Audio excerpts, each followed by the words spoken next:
যারা রাজনীতি করেন ভালোভাবে জীবন আচরণ করেন।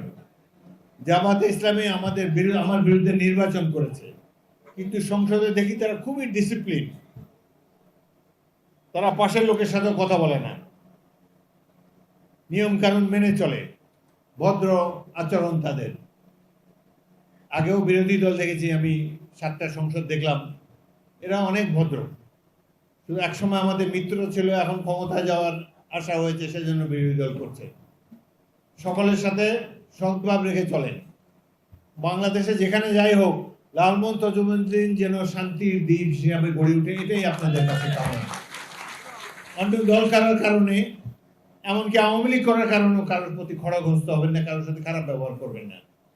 লালমোহনের শান্তি দেখতে চাই। অনেক বয়স হয়েছে, জীবন সায়ন নিয়ে আপনাদের সাথে কথা বলতে এসেছি। আমি হতাশ হই, আমার দীর্ঘদিনের কর্মকাণ্ড নষ্ট হয়ে যাক, এটা এমন ধরনের কাজ আপনারা কেউ করবেন না।